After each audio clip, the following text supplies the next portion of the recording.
네. 정진석 증인께 몇 가지 좀 여쭤보겠습니다. 국회 비상계엄 해제 의결 후에 한덕수 총리와 통화하셨죠?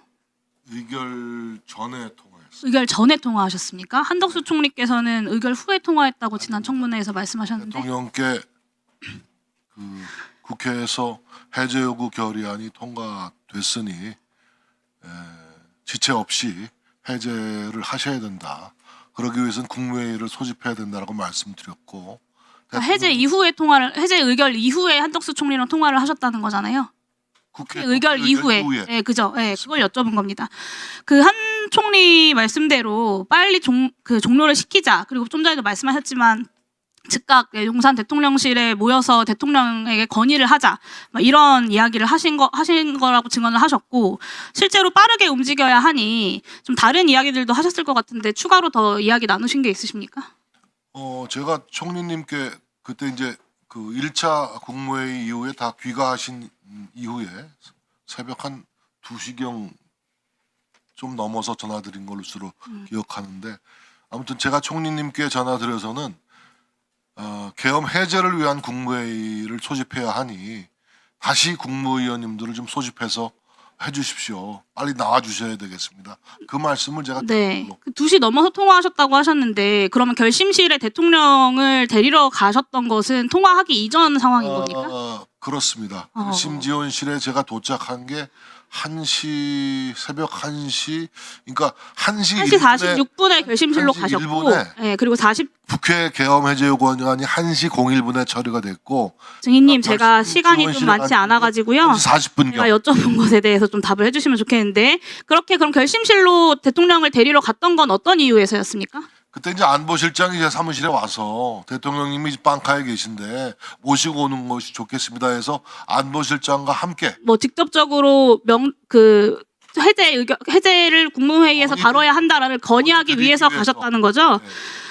대통령이 3분 만에 이제 같이 결심실에서 나와서 대통령실로 곧장 이동한 걸로 보이는데 맞습니까? 맞습니다. 네, 그리고 2시경 상황을 보면 신원식 실장이 박안수 증인한테 전화를 해서 병력 이동 제한을 시키고 한덕수 총리는 국무회의 소집 문자를 국무위원들에게 발송을 하고 증인은 대통령을 모시고 입장 전달을 계속 했을 거라고 저는 좀 추측이 돼요. 결심실 이후로 2시 30분 대통령실 들어가기까지 약 40분 정도의 긴 시간이 있었는데 이때는 계속 계엄 해제를 하셔야 된다라는 말씀을 드린 거죠?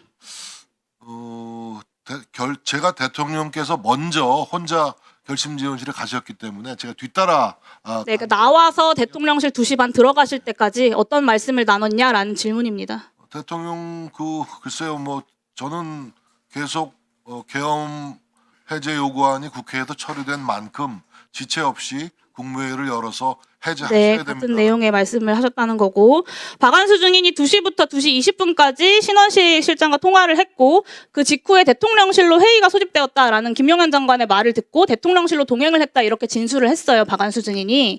그러면 이 회의는 정진석 증인이 소집하신 겁니까? 아닙니다. 저는 그 김용현 장관을 그 순간에 본 기억이 잘 없습니다. 네, 그러면 대통령이 직접 결심실 이후에 증인에게 이야기를 듣고 이동을 하면서 국방부 장관과 계엄사령관을 소집했겠네요. 그렇게 하신 것 같습니다. 네. 그 후에 한덕수 총리가 2시 30분에 도착을 해서 대통령과 면담을 한 것이죠. 그 자리에 다른 배석자가 있었습니까? 저도 같이 들어갔었습니다. 또 있습니까? 저하고 총리님 모시고 제가 같이 들어가서 또 총리님께서 간곡하게 계엄 해제 바로 하셔야 된다라고 진언을 드렸고 제가 옆에서 지켜서 같은 취지로 말씀드립니다. 네, 마무리를 해보면 증인의 이야기를 종합을 해보면 한덕수, 정진석, 신원식은 4일 1시 3분 비상계엄 해제 국회 의결 이후에는 계엄 해제를 대통령에게 요구를 했고 이것을 위해서 계속 움직였다라는 것이고, 반면에 윤석열, 김용현, 박안수 이 결심실 3인방은 1시 16분부터 2시 50분까지 결심실 회의 그리고 대통령실 도착한 시간 한덕수, 정진석과의 면담 그리고 20분 지나서 김용현, 박안수와의 회의에서 2시 50분경 병력 철수 지시를 내리기 전까지 비상계엄을 해제할 결심을 하지 않았다 이렇게 보입니다. 맞습니까?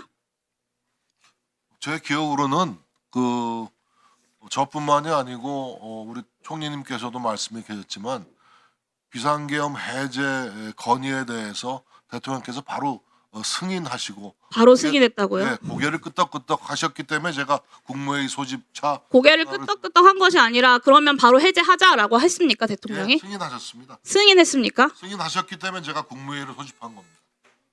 한덕수 증인 혹시 관련돼서 2시 30분에 대통령한테 들어갔을 때 설득을 했다고 하셨는데 설득보다는 말씀을 드렸고요. 해제를 빨리 해야 된다. 그러면 왜 2시 50분경이나 되어서야 경력 철수가 지시가 내려졌을까요? 그거는 저는 모르겠습니다. 네. 그 경력 1시 1분만 주시면 마무리하겠습니다.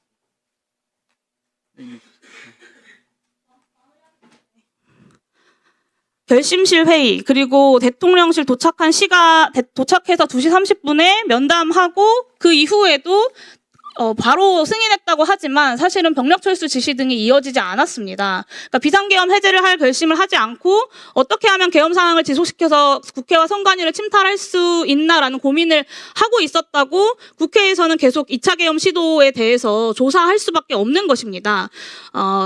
그래서 윤석열, 김용현, 박안수가 한덕수, 정진석, 신원식에게 그 한 2시간 정도의 시간 동안 어떤 말을 했고 어떤 표현들을 했는지 한 틈의 거짓 없이 진술이 저는 필요하다고 생각합니다. 2차 계엄 이런 얘기는 뭐 들어본 적이 없고요. 예. 그리고 제가 기억하는 것은 오롯이 그 계엄 해제를 지체 없이 하셔야 된다라는 건의에 대해서 대통령께서 승인하신 점, 그 점이 또렷하게 제가 그렇게 하자라고 했습니까, 대통령께서? 그렇게 고개 끄덕. 그래서 제가 총리께 전화를 드렸던 겁니다. 이동하자라는 말이 고개를 끄덕인 것이 아니라 그렇게 해야겠죠. 그렇게 해야겠죠라고 말씀하셔서 제가 나와서 바로 총리께 그 2시 넘어서 전화를 드렸던 겁니다. 결심실 이후에 이후에 그래서 전화를 드렸다. 그렇습니다. 예. 예. 네, 납득하기는 어렵습니다만 조금 이따 다시 하겠습니다. 네.